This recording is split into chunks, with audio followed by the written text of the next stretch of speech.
So 1 Peter chapter 5.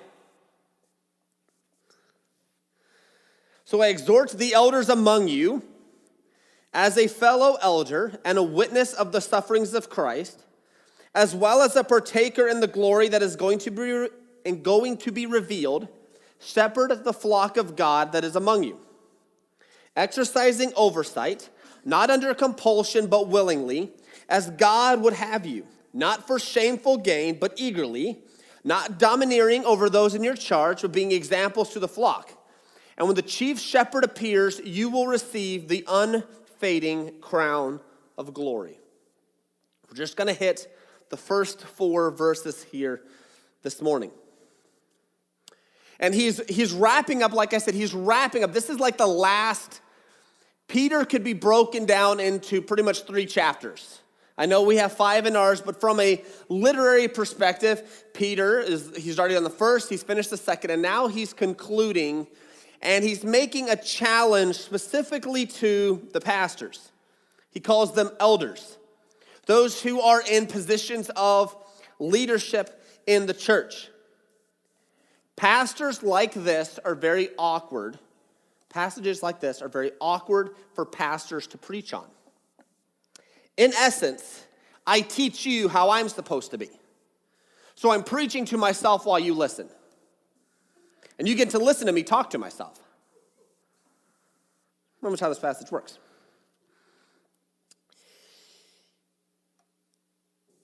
So, can you guys just all are you just, all right, whatever. We'll just shut off our brains and let Pastor talk to himself, because he does that often anyways, and it's no different. Or, what I want you to do something else. I would like all of us to take a giant step back. And oftentimes when Peter and Paul and other people, they talk about passages to pastors and to leaders and to deacons, there are principles that we can take and apply to any situation. How many of us have been involved in some sort of leadership capacity of some kind somewhere in your life? Okay, pretty much all of us, all right? If you ever played the game Follow the Leader, ding, ding, ding, ding, ding, you could raise your hand. All of us had at some point led. Some of us have been able to lead over just a few individuals. Some of us have been leaders of 30 plus. Some people have been leading classrooms and Sunday school and churches. So there's a wide variety of places where we've all led. The principles here, we can take and apply them to any leadership capacity. The pastor specifically needs to be doing these. And so this framework that pastor gives is something you can take and apply to your current leadership capacity. Now this really cool name. You guys see this trifecta here? So a trifecta is not that I make a habit of doing this, like I've never done this, but when you place a wager on like horse races or dog races or gerbil races or rat races or chicken races or whatever, secret thing you're doing on the side. If you bet for, a lot of times people bet for the first person. I predict I run very fast. This brown horse will win first. And then they will then say, I think the horse titled, I run almost as fast as the fastest horse will get second. And then I don't deserve to win as third place. You guys have seen horse names, right? Thank you. Some people are smiling because they get it. Some people are like, what's going on? If you make a bet, 1, 2, and 3, and you get all 3 right, it's called a trifecta. Pretty cool, okay? I say don't make a habit, though, of it because I think it's a load of crock. But, hey, it's called a trifecta. And we are going today to learn what is called the trifecta of leadership according to Peter. I have to come up with a really cool name because then when you're going in and you're going to talk to when you're giving your resume and they're like, well, what leadership qualities you have? You can say, I know the Petrine trifecta of leadership. What is that? No idea. My pastor said I could use it though. Great. You're hired. Okay. Boom. That's how that works. Okay. It's pretty easy. So we're going to see the first one. All right. In chapter 5, verse 1. It's called establish commonality. So Peter, right off, he says, so I exhort the elders among you. This is the second time in this book where only the second time Peter uses in this book where he references himself. For some reason, this one really caught me. I went through and actually read through all of it. He uses I a couple more times when he's quoting from the Old Testament. But this is it. The only other time is in 1 Peter chapter 2:11, where he says, beloved, I urge you, as sojourners and exiles, to abstain from the passions of the flesh. Seems to be a greater emphasis. So when I saw this, I was like, okay, this is a little bigger. Peter is putting a lot of weight behind this. He's exhorting, he's challenging the elders. And what he does is he establishes connection with these elders. He hasn't met these individuals. He hasn't met them. And why should these elders listen to him? Just because he's Peter? Why would they listen? And he says, I exhort the elders among you. Now, we're going to explain what the elders are here in a little bit, but he's explaining to the elders, he says, as a fellow elder and a witness of the sufferings of Christ, as well as our partaker in the glory that is going to be revealed. So he sort of gives three things. One, he is a fellow elder. As an elder of a church, as a fellow leader of a church, I'm exhorting you to do this. I understand what you're going through. I spend some time once a month with a group of other pastors from the Olympia, Lacey, Tumwater, Thurston County area. It's a great time. Some of the challenges they have are exactly like the challenges I have, and vice versa. It's a great place. There's some commonality there, and we don't go there and just complaining about you guys. We don't do that. It's actually one of the most edifying group, because they're like, hey, we're trying to move this, we're trying to figure out how to share the gospel here and this, and we're trying to do this right. And we're like, yeah, we get it. I'm connecting with you there. We have some commonality there. We are trying to pursue, and we're trying to focus on the cause of Jesus Christ. It's a great and wonderful time. So he's connecting there. He says, I am a fellow elder. Then he says, I am also a witness of the sufferings of Christ. This is where Peter can bring in a level of expertise. Have you ever listened to someone who is poor on financial advice? Honestly, we're like, okay. I love it. So my daughter, Vera, when she was younger, she's 7 now, but when she was younger, I tried to teach her soccer. And she's pretty good at it. And so I was teaching her, and she tells me, she's like, Dad, this isn't how you coach soccer. She's 3, and I've been around a soccer ball 4 or 5 times her life. And I'm like, okay. But it was funny because she's like, Dad, you're not coaching soccer right. Okay, not going to listen to, It's the same thing here. Here is Peter. He's telling them, I was there at the beginning. And what that does is that brings a level of authority. I've been there. I've seen it. I've watched Jesus Christ suffer. I was at the cross, and if anybody knows Peter, Peter's not only saying, I saw it, Peter's saying, I betrayed Jesus. I understand the challenges of what you're going through. I have been exiled by my own Jewish people. They have made us suffer. They have kicked us out of Jerusalem. I understand what you are going through. He's connecting on them. He's creating some commonality. It's not just, I'm telling you, well, just good luck going through suffering. I have no idea what it's like.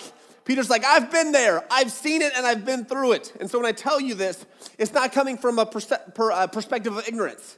I get it. So as a fellow elder and a witness of the sufferings of Christ, as well as a partaker in the glory that is going to be revealed. I liked this. Look a little further. Look further back in chapter 4, verse 13. But rejoice insofar as you share Christ's sufferings, that you may also rejoice and be glad when his glory is revealed. This is the neatest way, maybe not the neatest, but one of the neatest. I don't know, I really like this way. We are all going to partake. We're all going to be partakers. If you have placed your faith and trust in Jesus Christ to rescue you from your sins, you and I are fellow partakers of the glory of Jesus Christ when he is revealed. Isn't that cool? We will get to partake in that. We will get to be with Jesus. We're going to be partakers in the fellowship. So he's saying is, yes, elders, I am a fellow elder. I also understand your suffering, and I understand what you're going through. I've been through it myself. And I also am a fellow Christian because I am going to share in that glory that is going to be revealed. He establishes a connection with them. All right, how many of us have gotten to work at a vacation Bible school at some point in our life? Okay, so yeah, most of us, right? Or helped with a field trip to the zoo for a school. See, working with kids is a lot of fun. Herding kids from one activity to the next can be a very draining experience, though. Because what do children respond well to? Energy. Have you ever tried stopping a kid from moving?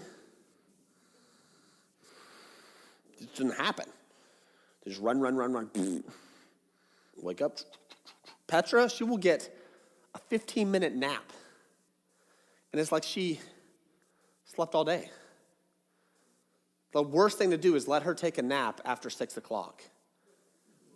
Sometimes we can't even help it. Sometimes she's like, we're holding her upside down. She's asleep, and we're like, no! 15-minute, boom! She's ready to go. And then Nikki and I are 11:30 at night, like, just go to bed. And she's like, because the energy connects with them. When you teach a kid, you get down on their level. You're excited. You try to do the activity with them. You try to color. You get there with them because you're establishing, in order to lead this block of goofy kids, you're establishing a level of commonality. Yes, I'm an adult, but I can connect with you still. See, leadership has the exact same thing. In any situation, if we are afraid to connect with those who are following us, whether it's in a job or an activity or whatever, if we do not connect with them, we're not leading very well. We have to get down on their level and connect. And here Peter is saying, I'm a fellow elder, I'm a fellow sufferer, and I'm a fellow partaker of the glory that's going to be revealed. I connect, I understand. So the first aspect of leading, establish commonality. Establish a connection. The second one is lead like a shepherd.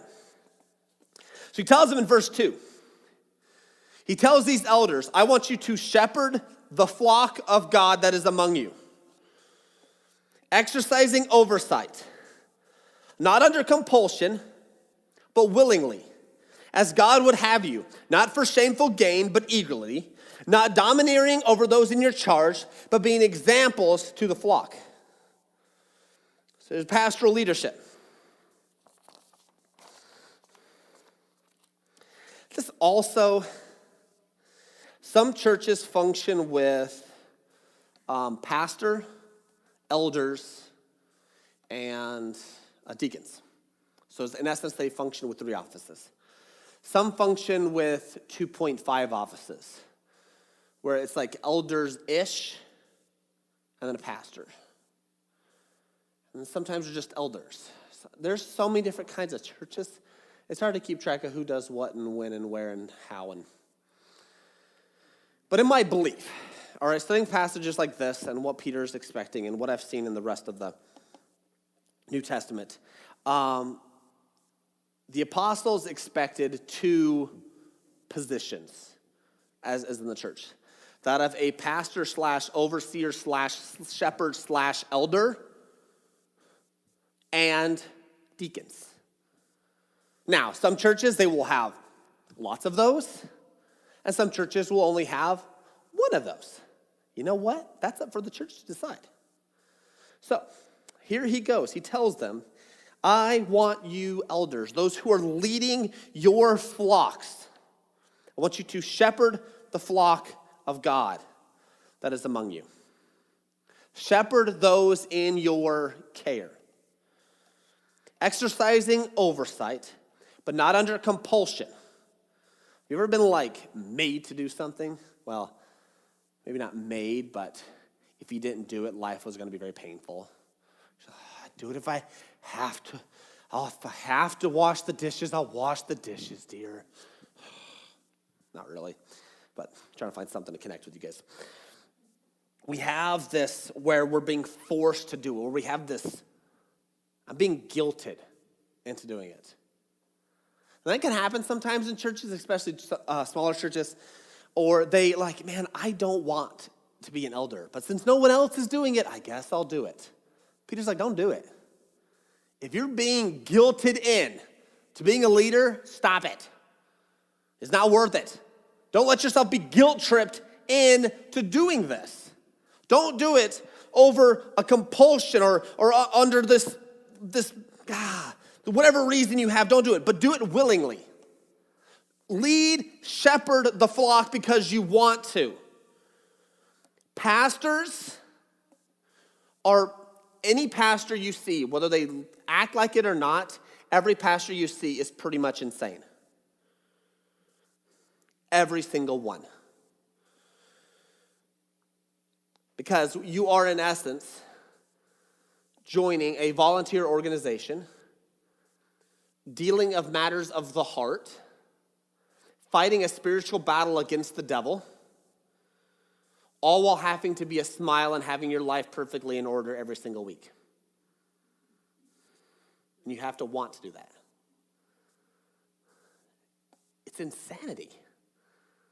And I love it. I love it, which is why I'm nuts.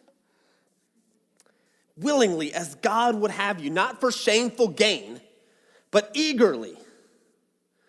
You can ask my wife, man, and you can talk to other people who have been good friends with pastor. There's nothing else that goes through their pastor's mind than stuff with the church. How can I do this better? That was a bad illustration. Man, the people were really not laughing at my jokes this week. All right, scratch those. Puns are a bad idea. All right, so we got that part taken care of. All right, now we have the children's program. All right, somebody, Aunt Sally Sue called me. She's not going to be here this week. Do we have somebody currently over nursery? I don't know. Well, I hope that gets figured out on Sunday. Okay, all right. Oh, the website. Ooh, the website really needs work. Oh, I got this email. Aunt Sally Sue's half-nephew, George, wants a visit from the hospital. Do I even know Sally George? Is that even a name? I don't know. And that's pretty much your day. It's there. It happens. See, you're not doing it for shameful gain, but eagerly. It is just what you want to do.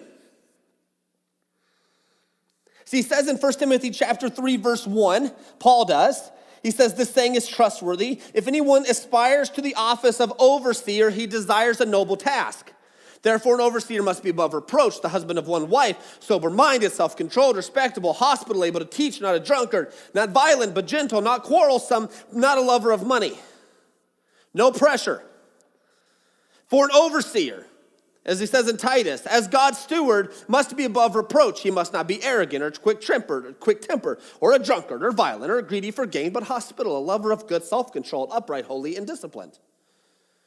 He must hold firm to the trustworthy word as taught, so that he may be able to give sound instruction, or to be able to give good instruction and sound doctrine, and also to rebuke those who contradict it. My least favorite thing of being a pastor is talking to people about sin. That is always a very awkward conversation.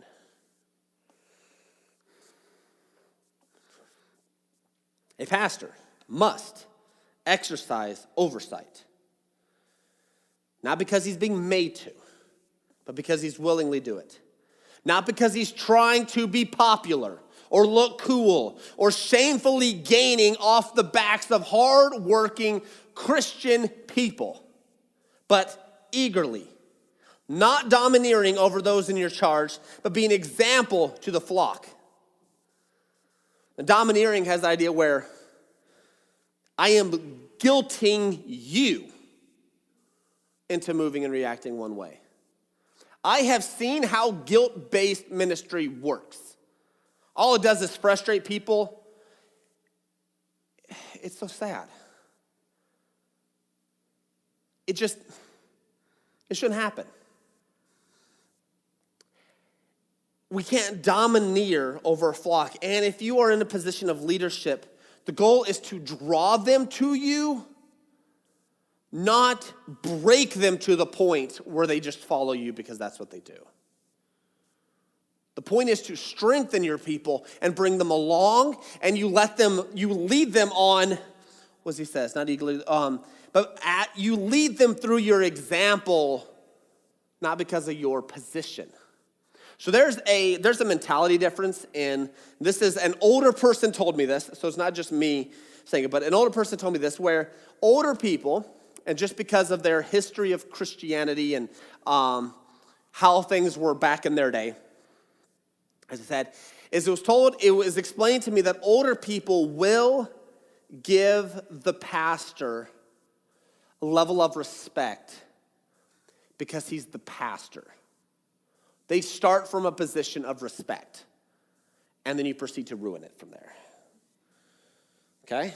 Or, my generation doesn't care what your title is, you have to earn every single ounce of it. It's annoying. But it's what it is. You have to earn it. So Peter's saying, I want you to be an example. I want you to oversee everything, yet establish commonality with them and get in the midst of them so you can lead by example. It's this really delicate balance that has to play out. I've heard it said leaders need to smell like their sheep, but still have to lead like a shepherd. Shepherds smell like the sheep. If you hang out with a dog long enough and cuddle with a dog long enough, you will smell like the dog. So what happens? The dog's running around outside in the mud and comes in, it's like, you're my best friend. Blah. You're gonna smell like the dog. I'm going to smell like the sheep. It's this really fun thing. I smell like you guys. So if you ever tell me you stink, Pastor, it's your fault. Okay, that's how that plays out, okay? So it's a mutual thing. A leader is supposed to smell like his sheep. He's supposed to be there as an example leading with them. He's supposed to be exercising a level of care and oversight over. It's a delicate balance. See, as a shepherd has to, we haven't been a shepherd before. Most of us, I don't think any of us have actually been a shepherd, okay? It's not a popular thing. My granddad worked with cattle, so I got to see cows up close, but then he sold them all. So that's pretty much the closest I've gotten to experience. But for what I've seen, and what can I imagine, is a shepherd will lead his people with the help of sheepdogs and a variety of other things, and they'll herd the sheep along. But a shepherd also has to know what's over that hill. So the shepherd has to, while the sheep are hanging out, the shepherd has to go up and check out what's going on behind the hill. Am I leading the sheep off a cliff? Where's the water? I think it was over this hill. I got to go up. That is exercising oversight. The pastor or leader has to be constantly looking ahead. And then he has to go back to the sheep and say, all right, we're going over the hill. It's what happens, up and down, up and down. And what this means for you as a church is sometimes, and as the church grows,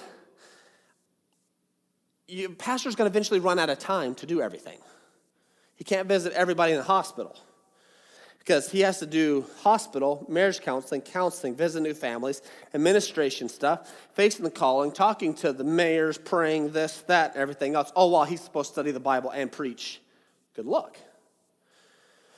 So pastors aren't going to be perfect. You got to do your best to keep me informed of what's going on in your own life. Because I do my best. The pastors seem to be, am I exercising oversight now? Or am I in the midst? What am I doing both? Okay, so you have this thing where pastors are to lead like a shepherd. So if you are leading, you have to get in the midst of your people and figure out what's going on a day-to-day basis. You're not going to understand everything completely, but you got to get a gist. What's the background? What's the context of your people? Where are they from? How do Washingtonians, thank you, whatever that is. Okay, whatever that is, it took me a while. So Nikki and I went to school in Iowa, and then we went to Colorado, and Colorado has its own flavor. Go Broncos. And then you go to Washington, and you guys have your own flavor as well. And there's some stuff you just can't deal with as a pastor. No, I'm joking. Okay. It's fine. But you go there. Washington treats. They have their own quirks about them. They do. I love it. Nikki and I don't think could ever go back to the Midwest after being here. You guys have totally ruined us. So awesome. I mean, am I right there? I don't have any. The mentality is completely different. Completely. Nikki and I are going to end up going out there, in a few weeks, and it's going to be weird. People are going to be waving at us, acting like we're their best friends, and we're just going to be driving like a crazy Washington driver, It's just a be odd thing. And so, you have to know this as a leader. You have to connect. You have to shepherd and lead. You don't beat a sheep. You bring a sheep. You hook a sheep and drag it. You give a sheep a carrot. Whatever you need to do, get the sheep to come. You need to shepherd the flock. Don't domineer over them, but be an example. Now, this last one is one of the hardest ones specifically for a pastor to think about. And it's when the chief shepherd appears, you will receive the unfading crown of glory. There is an expectation that the chief shepherd is coming. He has allowed the pastor to be the shepherd over a portion of his flock. And when he's coming, if you've done a decent job of leading the sheep, then you will receive the unfading crown of glory. There are 5 crowns mentioned in the New Testament. There's an imperishable crown, a crown of rejoicing, a crown of righteousness, crown of life, and a crown of glory. I'll give you the references here in a second. But they are mentions of a reward or something given to people that have had something else happen. Let me explain, okay? So the first one is there's this imperishable crown mentioned in 1 Corinthians chapter 9, verses 22 through 25. And this is Paul saying, to the weak I have become weak that I might win the weak. I've become all things to all people, that by all means I might save some. I do it for the sake of the gospel, that I may share with them in its blessings. Do you not know that in a race all runners run, but only one receives the prize? So run that you may obtain it. Every athlete exercises self-control in all things. They do it to receive a perishable wreath, but we an imperishable. And so the idea is there is an imperishable reward waiting for those who live the Christian life. 1 Corinthians chapter 9. Now there's another one, the crown of rejoicing, in 1 Thessalonians chapter 2, verse 19. And this is mentioned, for what is our hope or joy or crown of boasting before the Lord Jesus that is coming? Is it not you? And I will let you read the context of some of these and figure out what they are. But the idea behind there is those who hope and look forward into the future and the coming of Jesus Christ. There's a crown of rejoicing. There's a mention of a crown of righteousness in 2 Timothy chapter 4, verse 8. And this is, henceforth there's laid up for me the crown of righteousness, which the Lord, the righteous judge, will award to me on that day. And not only to me, but also to those who have loved his appearing. And so there's mention of a crown of righteousness. In 2 Timothy chapter 4, verse 8. There's a crown of life that is mentioned in Revelation chapter 2, verse 10. Revelation 2:10, it says, do not fear what you are about to suffer. Behold, the devil is about to throw some of you into prison, that you may be tested, and for 10 days you will have tribulation. Be faithful unto death, and I will give you the crown of life. That's in Revelation chapter 2, verse 10. And the last one here is the crown of glory, and that is 1 Peter chapter 5, verse 4. And when the chief shepherd appears, you will receive the unfading crown of glory.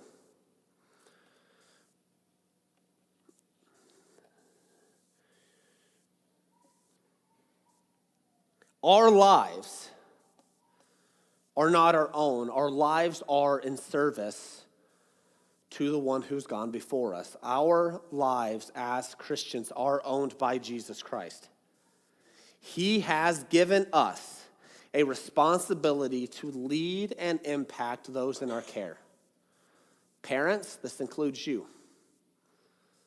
It includes all of us at work. If we are over and oversee anybody, you are accountable to Jesus Christ for your actions. Pastors, we are accountable to Jesus Christ, our great shepherd. We are accountable to him, and he is the greatest example of leadership and commitment ever. And we have to do our best to follow him and lead like him.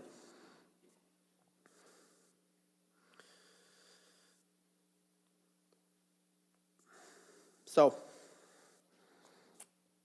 next week we're going to be look at verse 5. And it says, likewise you who are younger be subject. And so next week we're going to be specifically talking about sort of the response of the congregation to the elders and to one another. And so it's going to be a good set of verses here next week. But I'm telling you, every one of us who has been in leadership, embrace the trifecta of leadership. Establish commonality with your people. Connect with them. Have a relationship with them. Lead like a shepherd. Do not guilt people into following you. Lead and have them follow you because you've made the actions first. You're demonstrating. You're demonstrating where to go and how to go, and you've demonstrated the fact that you love them and you're connecting with them. Lead like a shepherd. And lastly, remember, everything you do and how you treat others is you are responsible to the great shepherd.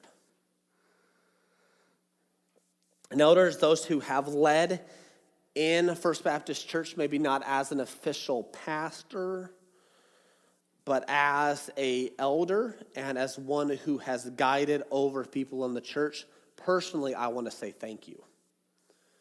Because just because you don't have a title doesn't mean you haven't made an impact on other people.